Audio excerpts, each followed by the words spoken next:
Welcome to The Rania Show. I'm your host, Rania, and each week we have a story to share with you, whether it's mine or our guests.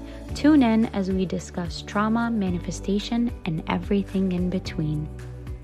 And today we have with us Marisol Reyes, who I met about 14 years ago, I want to say. I'm going to say 14, 14, 15 years ago.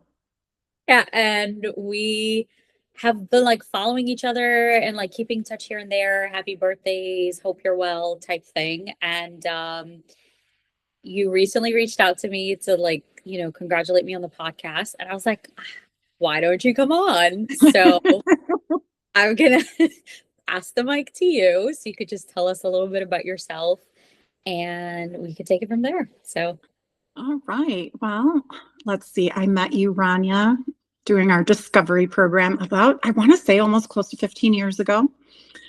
It's been a crazy ride since then. I'm single with 2 puppies and just living my best life, doing the best I can every day, right? That's all we can amazing. do. Yeah. So just to like backtrack a bit, tell me what you've been up to since the last time I saw you about 14 years ago. Right. So since then, once I finished Discover, I think that was like a huge thing for me. Made me kind of reconnect with myself, made me set some healthy boundaries with family, friends, everybody in general, made me see a lot about me. And they're barking in the back. So I'm like, ooh. And then, just kind of reconnecting with myself. When we met, I was in a very dark place. I think we all kind of were in a not so good place. And that's where that was our common ground, our common denominator. So, picking myself back up from that dark hole and moving forward and trying to, I doing the best I can, finishing school, getting my bachelor's in nursing. Yay, finally, after so many hard years of working on it, finally finishing that and just working on myself. I work on myself every day. I always say I'm like a work in progress. Yeah. Between therapy once a month at least, because I think therapy is like the most beautiful thing ever. You just being the best person I can be. Yeah, no, I completely agree with that. I feel like every day you're a work in progress in the sense of like, you know, with everything that you see nowadays with like the mindset and like the shifts and everything, it's not a one and done. And then you're just like, you're healed. And yeah, you do go through phases of healing. You do make progress. You make different choices. You shift your mindset so that when things do happen, you're able to be like, okay, I've been down this path before. And what am I choosing to do differently today that I didn't back then?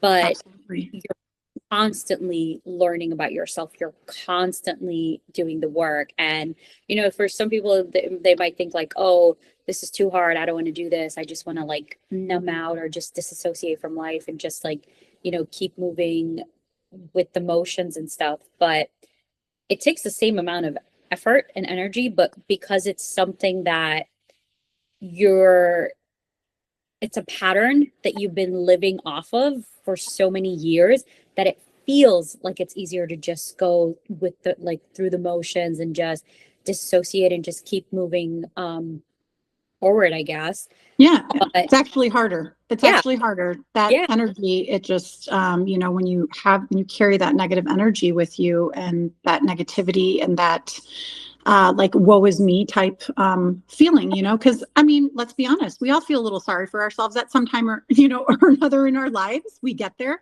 and that's okay. But it's how you choose to pick yourself up from that situation that makes you who you are. exactly. It's like, are you gonna go towards that little sliver of light at the end of the dark tunnel, or are you just gonna move further back into darkness and just stay there and hope for someone to dig you out? Because no one's coming. I could tell you that No, from my own experience. I Better mean, start I mean, crawling. yeah, yeah. I mean, we're doing it on our own. Yeah. Absolutely. Absolutely. I mean, it's easier. It's easier to fall back into old habits. Yeah. But so much more rewarding when you pick yourself up and you move forward, I Yeah. find. Yeah. And it's not like to negate asking for support or asking for help. Like you said, you go to therapy. That's great when you finally like get to a point where like, hey, I need help, I need support, and you actually have that. But at the end of the day, everything that happens externally starts internally. So like when you shift on the inside, like who you are and what you want, and start to take little action steps to get there, then you'll start to see your external world shift to that, and you'll start to find more things to be grateful for. But it all starts with gratitude in those dark moments, like where you can find just one little thing, even if it's the fact that, like I always start my day with a thank you for another day of life, because it's another day of life where I get to make choices Absolutely. to change things that I learned from yesterday, and the day before. So just to like backtrack a little bit with you, what made you want to go into nursing? So I've always had that active service in me. Always wanted to be a nurse. Never wanted to be a doctor. I always said if I was a doctor, like I like the nursing aspect. I like being with people. I like talking with people. I like caring for them. It's always been a thing for me since I was a little girl. Um, Backtrack, uh, circumstances made it kind of a little difficult for me to get to where I wanted to get to when I wanted to get to it. Little sidetracks here and there, but I like helping people. I mean, I truly, truly, truly just enjoy helping people. Right now, work in a lower income community, um, work with a lot of Latino and minority groups. And that's my thing. Like I always said, like, if I'm not a nurse, I want to be a social worker. What is that, right? But I did. Yeah. And Say that, Chloe. I just love like the social work aspect of nursing. So yeah, it's been my niche. It's always been my niche. So. Awesome. And how long did it take you to like, I don't know if establish would be the right word, but like where you're just like, okay, I'm good here. This is where I'm going to be grounded, and this is like my place of living in my purpose. So I would probably say maybe the past like 5 years or so. Um, I love right now. I work in pediatrics. I work with kids, which I absolutely love it. It's something that I've always been passionate about. I always said I wanted to be a pediatric oncology nurse. People would always tell me you're crazy. Like, what are you thinking? Like working with kids that are like sick. And I'm Yeah. like, yeah, somebody's got to do it. It's got to be me. um, so, I think that with my journey that I went through, I was like, okay, so let me back off the pediatric oncology aspect of it and let me just step back into peds itself. And it's been great. I every day I still think of like what else can I do? I'm been teeter-tottering back about getting my master's degree, maybe doing nurse practitioner. I don't know. We'll see. Yeah. Just It's a journey, and you're discovering new things. Like, you absolutely. go into oncology and now you're leaning towards something else, and that's okay.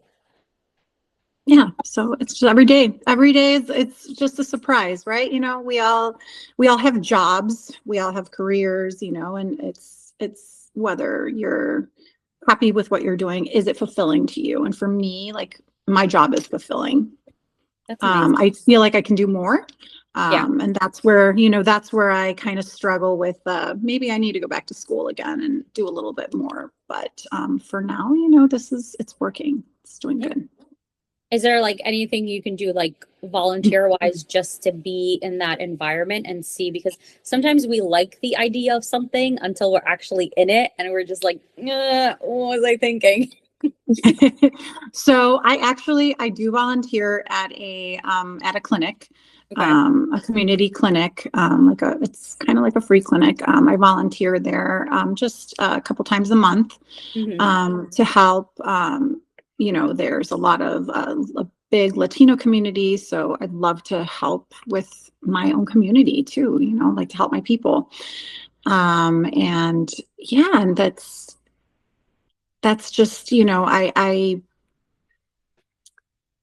just, I'm just in it for the ride. If it works, it works. If it doesn't, it doesn't. Yeah. I'm not so stuck on staying stagnant in one position. I definitely want to do more, Yeah. whether it be volunteering more, doing more, going to different countries and maybe volunteering in that way, Okay. and helping, so that's something that I was also looking into. So. That's awesome. Yeah, it's great, like you said, like when you're passionate about what you do and it feels fulfilling, it like radiates through you, and then whoever you come across picks up on that and is just like, oh, she looks like sunshine. I want her to come and like help me and talk to me. You know what I mean? So, Nursing is not sunshine all the time, oh, but like just from like visits and like seeing nurses and certain patients that they deal with, but it's also seeing how they react, and instead of like lashing out at the patient, or just like it's more of like that understanding, like they're scared, they're in pain, and the way I react to them, or the way like I choose to, like the next words that come out of my mouth is either going to make or break this patient's experience. And a lot of them, like, and I'm sure you do, just from like knowing you take that into consideration, and you're not like, oh, shut the hell up and just like let me take your blood. It's like, what can I do to just make sure that you're comfortable, and that you're trusting me to actually poke you with a needle, because it is or like, just take care of you. Like, yeah, what can I do? Yeah, what can I do to, and you have to win, you have to earn, you have to win, and you have to earn your trust with your patients and whatnot. So I do try to earn trust with my patients, first and foremost, because they're kids. So you can't reason with a 3 or 4 year old. So you have to just do what you can. and they're like very vulnerable and they pick up on everything. So it's like they Absolutely, they do. know. So don't try to bribe me with chocolate. I see you. Bribery is a beautiful thing. I've always said that. That's amazing. And so, just to like I asked you if you were okay with mentioning this, and just like for our viewers and our listeners, so I know that you went through your own journey with cancer, and if Yes. you could just like share with us how that was for you, like how long did it take? What was your mindset? And like how you just got through it, and where you are now, like what place you're in now after having had that experience. Okay. So I had actually, funny story. I mean, funny, not funny. I had just gotten a position in a hospital. Mhm. I had just gotten my bachelor's degree like a couple months before. Everything was like, woo, it's all falling into place. Literally the day before I started my new job at the hospital, I was diagnosed with breast cancer. So that was like, whoa, why did that happen? Yeah. Walked in, and I'm going to be honest with you, it didn't hit me. It didn't hit me for a really long time, for a couple weeks. Mhm. Um, I was like in shock, and I was like in mom mode. I'm like, okay, this is fine. I got this. Like, no big deal. We're just going to push through it. And not really processing what was being told to me. Mhm. Um, Went in for a visit to meet my oncologist, my surgeon, my oncologist, my radiation oncologist. They're explaining everything to me. Had a family member with me. Thank God, because I wasn't listening. Like, and they told me, like, it's going to be so much, you're not going to hear it. Yeah. I didn't hear anything. Very overwhelmed. Went through several stages. So, stages of why me, you know, questioned my faith quite a bit.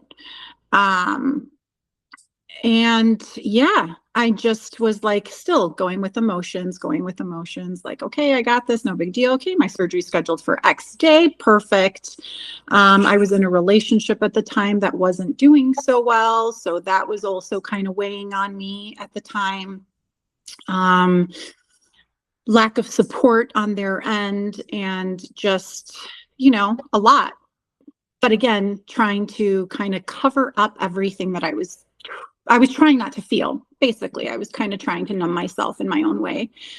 And I think the day that it truly, truly hit me was, I had had surgery. I was back to work like 2 or 3 days later, which they were like, "What the heck? You should have taken more time off," but I didn't. And my stitches came undone.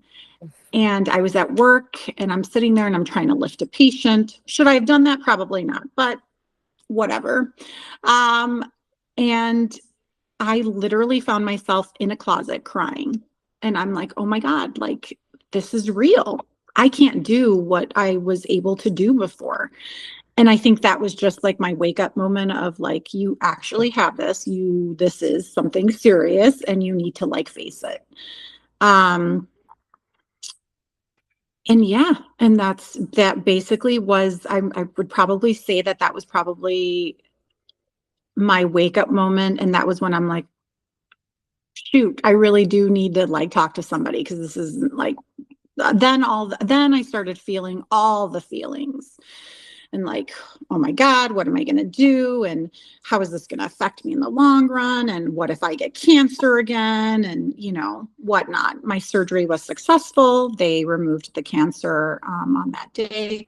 Lymph nodes were removed at the time, but it was successful. Had to do radiation for a month. So it's basically radiation treatments every day, Monday through Friday for a whole month, which was exhausting. But I was still working through it all. I think at that point I said that was when I like, my specialists were like, there's some resources here for you. You can talk to some people. Started joining, just Facebook groups and social media groups for breast cancer survivors, and just talking to different people and their experiences and trying to get a little bit more familiar and trying to be open with the fact that, like, oh my God, I actually do have breast cancer, all at 40. Yeah. It was like a big shock. Definitely was not expecting it. But I could say that definitely changing my mindset was the biggest thing. I did the therapy. I started, seeing a therapist at that time, trying to face how I was feeling, everything that was going on, all the feelings of like, why me? The questioning of faith was a huge thing, like, if I was such a good person, why was God doing this to me? And then trying to take those skills that I learned, previously, of not letting that trauma and not letting that baggage kind of pull you down, and trying to be strong for myself in that way, which was all very, very, very overwhelming, which is why the therapy was much needed. Yeah. You don't really think about it. You're just like, well, I'm alive. I should be grateful for being alive. And I should be grateful for not having, I was fortunate to not have to do chemotherapy. It was a stage 1, grade 1. So they caught it early. I just had a lumpectomy. Didn't have to have a full mastectomy or anything like that, because that was the decision that I made. I felt like that was the best decision for me at that time. I definitely don't discourage, everybody has their own journeys and their own situations. So, but for me, that's what worked for me at that time. And so I was like, I should feel lucky. I should feel lucky to be alive. One, lucky that it was caught early. Caught in time, and then just kind of pulling back of like, okay, now I need to be grateful. I need to stop feeling sorry for myself, And although I feel like it's okay to feel sorry for yourself every once in a while, sometimes you just need to feel what you feel and then move on. But I was like, okay, let's start like moving forward. What am I going to do to make things better for myself? Whether it be changing my diet, that was huge. And yeah, just taking care of myself a little bit more mentally and physically. Yeah. Do you feel like, like you were mentioning how, and I like this is from my own experience too, of like, yeah, I'm sick, I'm coming home from the hospital, and yeah, let me go to work. And it's like, what was going through your mind? Like, was work, were you using it as like an escape to disassociate, to like numb everything Absolutely.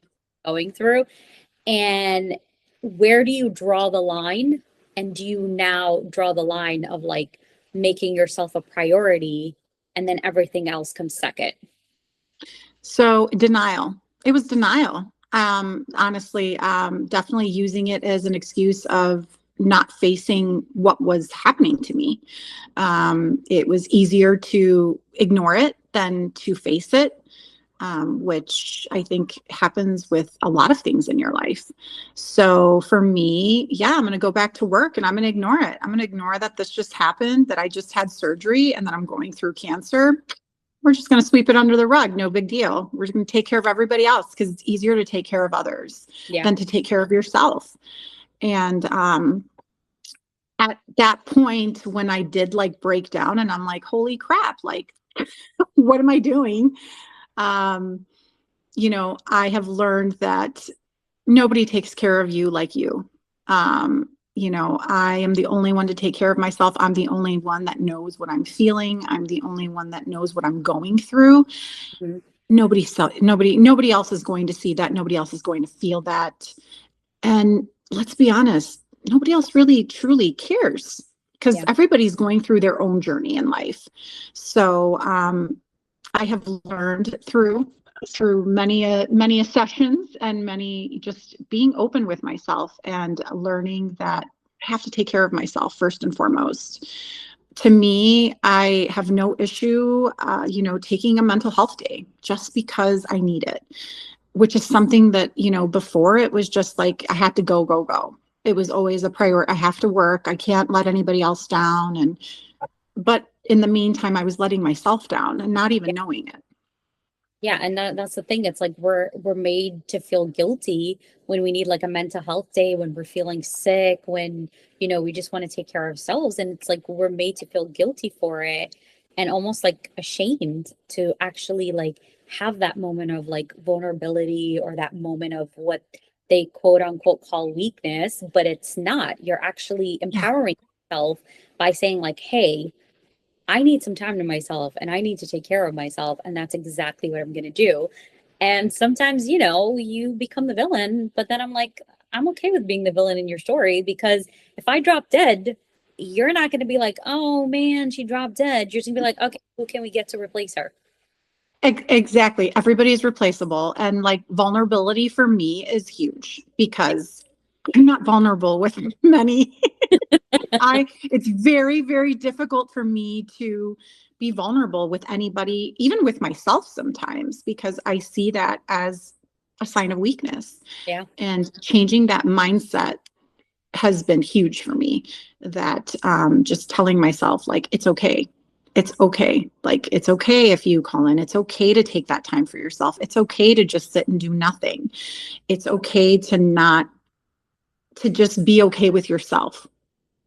Yeah.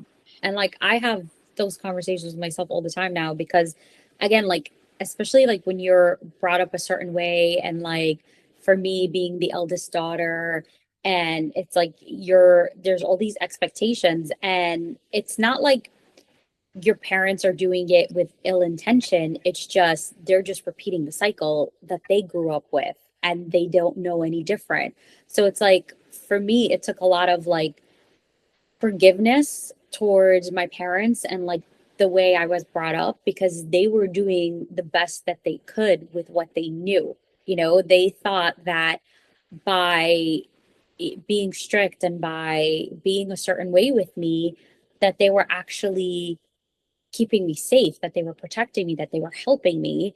But for me, the experience was suffocating because it was just like, how am I supposed to learn if I can't even like make my own mistakes, and like I can't experience things for myself in order to see what I like or don't like out of this experience.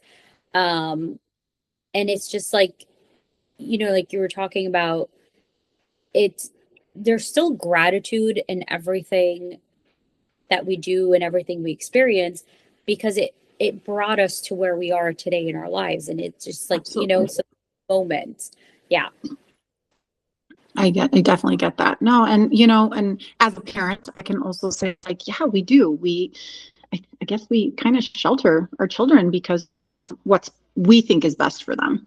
Yeah. And that's just, I think that's just, as a parent, that's just what you try to do. You want what's best. You're not quite sure what it is, but you do the best you can with the tools you're given. I say that about my parenting 100% wholeheartedly. I did the best I could with what I was given. Yeah. And like, I feel like for you, having a child at 16 and being a single mother, like that must have been, how was that for you? Because then you had to be the mom and the dad to your son. So like, how was that experience for you? Do you feel like it, it made you more of like a people pleaser? Like what strength did it give you? And what have you learned from that experience? Um, well, definitely not a people pleaser. I think I think it made me learn how to not be so selfish. So I always say that everything I did throughout my life, the choices that I made, whether they be good or bad, right? Because at the time I felt like they were good. I made them for my son. Thinking that that's what was best for him. Mhm. Definitely being a single mom at that young age definitely did make me a lot stronger. Um, I was fortunate to have the support and love from my family to really help me through a lot of it.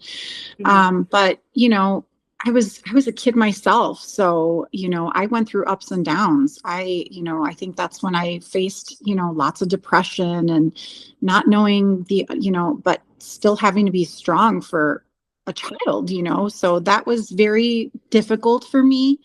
Um, I think that at that time, I really didn't know how to navigate how I was feeling, but it has made me like a stronger person. Definitely independence was gained very quickly, not by choice, but it happens. Um, but even in my darkest times, like, I'm like, I can't, I can't be dumb about things. Like this little being, this human being, like depends on me for everything.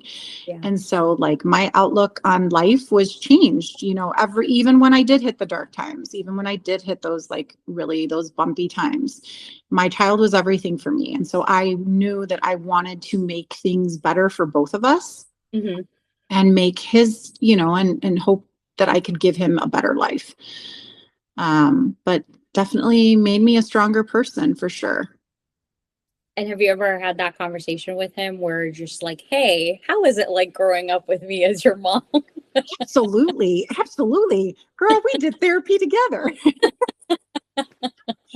I mean, I always, I've learned to apologize for the things that I didn't do, apologize for the things I may have done, um, and be vulnerable with my son. Hmm. I He's taught me a lot. He's taught me a lot of how to reflect on myself, and what my choices and what I've made. And yeah, I mean, like I said, I definitely was not a perfect parent. Um, I tried my best, but I was a kid myself. So I think that we both kind of grew up steadily. But Yeah. I'd like to hope that, he's doing good for himself. And, I still call him a kid. He's not a kid, but he's a good person. And, and I just, I have to hope that, that at least 30% of what I've taught him has stuck with Yeah. him. I mean, I'm just thinking 30. Yeah.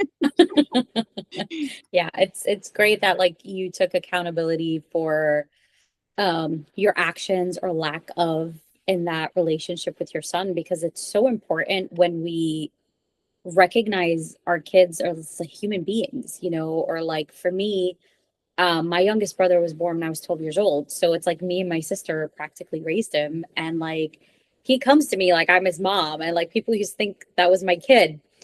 And it's so important to like validate them, because at the end of the day, they're still human beings too. Yes, they might be younger, but they understand and they know more than you give them credit for.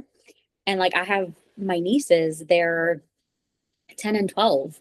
And like I have conversations with them in a way of like validating them, seeing them and hearing them, not saying things like, what I grew up with is like, oh, you're too young to know about this, or go inside, you shouldn't be hearing this. And it's like, but I'm going to hear it anyways. And it's better that, I hear it True. from you, the person that I trust. And like, I know it has the best intentions for me, rather than having this conversation with a complete stranger or my friends on the bus. And then, now their perspective or their opinion of it is what's running through my mind, because that's all I know now since that conversation wasn't had. And, I didn't feel validated or heard when I spoke to you about it. So Yeah. I think No. it's really important that you took accountability, and like, you treated your son as another person, not just like, Yeah. I mean, it's parenting doesn't come with a manual. You definitely, it's like hope for the best, like I always said, like I try to teach him things and hope for the best, hope that something sticks. yeah, Again, like, yeah, that parent was like, you're too young for this. You don't know what you're talking about. Absolutely. I was, but I tried to create a safe space for him to come to me about certain things. And, because as parents, we're like, I want you to come to me and trust me. And then when you go to your parents, and this was experiences I had in my childhood, is then you go to your parents and then they're like, what are you thinking? You're crazy. You yeah, don't know what you're talking about. And then you kind of get reprimanded. And then you're like, whoa, whoa, whoa. I thought you said to come to you. So then you exactly. kind of take a couple steps back and you're just like, okay, well, I don't think I want to go to mom or dad about this or whatnot. So I Yeah, tried to create that safe space where I was like, okay, I need to bite my tongue. At least he's coming to me. And that's in my mind. I'm just like, at least he's coming to me and talking to me about certain situations, certain things. Um, and yeah, again, I tried to do the best I could with what I was given, right? The tools I was given. Because, like you said, it's a cycle. It's definitely a cycle. It starts with our parents, their parents and whatnot. But we try our best and we hope for the best. We hope that, something sticks. yeah. No, I think it's so important, because it's also like you don't want to get to a point where like you're telling your kid, come to me, I'm here for you, whatever, and then you criticize and judge their like way of processing things, and then all of a sudden, God forbid, they're in like this really horrible worst case scenario, and then they feel like they can't even call you, because then you're just going to sit there and criticize them for their choices. But when they try to talk to you about it before they made those choices, you dismiss them, so that's why I Yes, think it's so absolutely. important to like, kind of like with your patients, their kids, like you want them to trust you, to be able to open up to you and be vulnerable with you. And I think it goes the same with, whether it's kids, whether it's parents, it's whomever, like just anybody you come across, you want to come off as your genuine self and just have that open mind and vulnerability to just hear what others have to say. And even if you don't agree with it, it's like just respect their choices, respect their decisions, respect who they are, what their beliefs are, even if you don't subscribe to.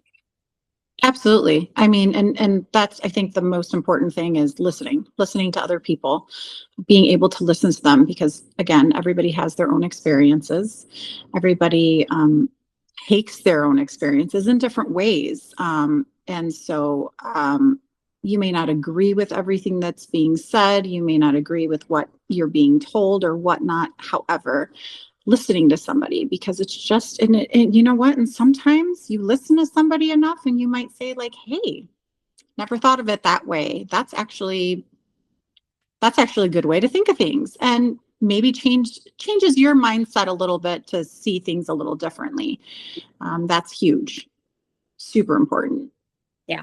No, I definitely agree. And sometimes it's like people just want to be heard. Like they're not asking for you to like, for feedback or your opinion or whatever it is. They just want to feel like they're being heard and what they're saying is being validated and being acknowledged. And then it's just like for them that creates a shift of like, oh, like I am worthy. I do matter. What I have to say matters. And then that creates this like ripple effect for them. But speaking of ripple effects, what do you hope to create? Like, what kind of ripple effect do you want to create in your community, in the world, just through your work of being a nurse and like, which you're so passionate about? So, what is the ripple effect you're hoping to create from it? So, ripple effect. Well, first off, I want to be able to help my community, especially during these trying times where maybe the Latino community is not seen as kind of seen as enemies sometimes in different places. So, show people who we really are you know, as just a community. I think that together we do more together. We create so much together. I want to be able to be a person, just help. I want to help people grow. I Hmm. want, the biggest thing that Latinos coming into the United States and whatnot is, they want to create, everybody wants the American dream. They want to create a better life for their family. I want to help them create that better life. You want a better life? Let's do things Yeah. to work on that. Um, because I want to see my community succeed. I want to prove to everybody that we are not these like horrible people that other people make us seem to be. Like we are great people. We love one another, and we are all productive, you know, parts of society. And I just want us to all succeed. I mean, for me, it's if I can help one person just, achieve their dreams, their goals, and not, I was that statistic. I was a 16-year-old single mom. They were like, oh, this one's going to be, a drug addict, or she's going to end up, living off the government and just being nothing. Like, Yeah. I chose to not be a statistic. I don't want my community to be statistics. I want them to be successful and succeed and show that, just because something comes up unexpectedly doesn't mean that you cannot achieve everything that you are looking to go for. It may not take you, it may just take you on a little reroute. May take you a little longer than expected, but that's okay. As Hmm. long as you get to that place that you want to get to, that's the important part. Yeah.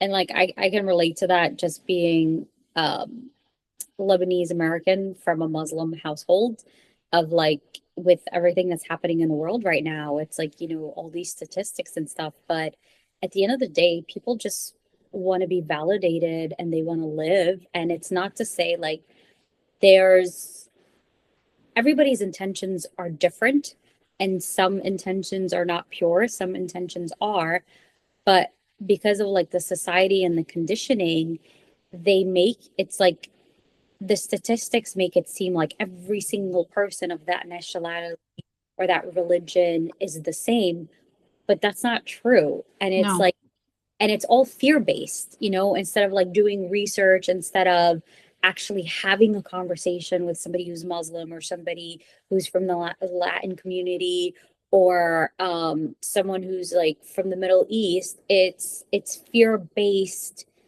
decisions of like, oh, I'm being told they're dangerous, so I got to make sure if I come across one of them, I either gotta, react in fight or flight, or just like not go near them or don't talk to them or treat them a certain way. And it's like, if you actually had a conversation with them, or you actually did some Yeah. research and you actually asked yourself, where is this belief coming from? Then you'll start to see that shift and you're just like, oh, really? That's not true. Why was I made to believe that? And especially with like, news and articles and all these things that come out, it's so easy to just see a one, either. Negative spin. It's a negative spin. Like, I think that social media and the media in general, if you take a look, like most of what's out there is all the negative stuff. Like, it's very rare that you go on and see something that like warms your heart, like a good deed or something that, something good is happening. Like, it's happening. We just don't see it, unfortunately. And that's just part of the conditioning of like what society just, it's what society gravitates towards. They gravitate towards all the bad. Yeah, So I because we're think that if we were to conditioned. shift, yes, because if we We're were to conditioned shift to the think that. way we think about things, Yeah. I think, people would have a different perspective of different communities and just in general, like how this world is really, how it's actually going. There's a lot that is not seen. And again, you're like you said, it's the conditioning and it's what unfortunately has been invited as the norm in our Mhm. life. Yeah, and it's like, if you look at what's at the center of things and who's, spreading the misinformation, and it's just like, and I will say, like, there is gratitude in social media and the fact that nothing can be shoved under a rug anymore, and Absolutely. you can see what's happening, but it's up to you to either accept it or like go against it or like be in denial about it. And Absolutely. I think it's so important to just like do your research, and like with what happened in San Diego at the mosque, that was really like that could That have was, been yeah, prevented, you know? And but I saw like the Jewish community and the Christian community coming together and like standing outside the mosque and telling people like, don't worry, you're safe. We're gonna stand here while you pray to make sure that you stay safe. And I thought that was so beautiful. And that just goes to show that there doesn't need to be this like this divide. yeah, this divide between religions and nationalities. We're all human beings at the end, and we're all here for a purpose of just living our lives and living in our purpose and just loving one another and creating change for one another and helping each other. But because of, you have certain mindsets and certain like conditioning and manipulation and stuff, it creates this divide. And in the end, all of us are just fighting each other, while the ones that created that divide and created this conflict that we don't even know what's really at the root of it, which it's like their own traumas that, their needs were not met. And now we're the ones paying for it. And it's creating this divide where now we're like fighting each other, but it's being like manipulated. You know what I It's mean? manipulation. Yeah. Absolutely. Manipulation at its finest, unfortunately. But it takes us to recognize that and to say whether we accept it or whether we reject it, right? Because at the end of the day, somebody can come up to me and say something negatively, say something negative about anything. Yeah. And it's my decision as to whether I want to accept what they said or whether I want to reject it and say, okay, well, that's how that's how you view things, and that's okay. Because I feel that different points of view and different perspectives is what makes us what we are, right? Makes us all different. So first and foremost, affecting somebody else's way of thinking, you may not agree with it, but again, it's who are we to judge somebody else's way of thinking? Only they know what they carry and how they interpret things. Everybody has their Exactly. own interpretation of life. Yeah. And it's not like a one size fits all. Like imagine if we were all the same, like same Oh, religion, same nationality, same no. language, So it's like that diversification and like bringing people's different cultures, bringing different languages, like it's that's what makes it beautiful, and that just what makes it so lively and so uh community based, I believe. And it's just like I think it was Selma Hayek one time. She said she's like, if somebody is cursing you out in Spanish and you don't understand Spanish, are you going to be offended by it? No, because you don't know what they're saying. So it's like it's the same concept of like, you said like if somebody comes up to you and you don't agree with them, you're just like, okay, well that's how you feel. It's in that same concept of like, you get to choose how you want to react. And if you're going to take it personal or be offended by what somebody says to you or what somebody does, or you can just be like, okay, well, I'm going to unsubscribe to that thought, but hey, that's your belief. Kudos to you. Um, Absolutely. I don't agree with it, but I'm not going to fight you on it and just be like, no, this is why you should be, you know, agreeing to what I'm saying. You're wrong. I'm right. And then it just like turns into this big thing of like now you're trying to force people to subscribe to your ideology or subscribe to your beliefs. And it's like, no, as Yeah, long that's as not they're how it not works. hurting themselves and hurting you, I don't care like what you believe. I don't care how you live your life as long as it's not bringing you or anyone harm. Absolutely. Completely agree 100%. Yeah. So that's our little, It's our little spiel. yeah. So was there anything else that you wanted to like add? You wanted to just touch upon while I have you here? No, I think we're good. I mean, I think that biggest thing is therapy. Therapy is a beautiful thing. I love Yeah. it. And, creating healthy boundaries within yourself. Disconnect. It's okay to disconnect from people. I find that the older I get, the smaller my circle gets, and I'm okay with that. Um, I always say things, people come into your life for a reason, a season, or a lifetime. And, whether they're there to stay or not, they're here to bring you some sort of lesson, or just to learn from them. Yeah. So, be okay with accepting that, but also allow yourself to set those healthy boundaries to not allow access to just anybody either. Yeah, like, no is a full sentence. I've heard that before. And it's like, yeah, at first it's like, oh my God, I just said no. Should I have said no? Oh my God, let me hold Yeah, on. you start to feel guilty about it. I think that, you start to feel guilty and you're like, oh my God, I'm being selfish. But at the same time, like I've also learned that it's okay to be selfish because sometimes that's what you need at that moment. Yeah, And there's nothing wrong with it. I think that they have, as society has made that word into such a bad word, just selfishness and no, it's me thinking about myself first and how that's selfish. If that's what it is, then I am selfish. I'm a selfish person. I have to be, because nobody else is thinking about me. I got to think about myself and take care of myself first and foremost.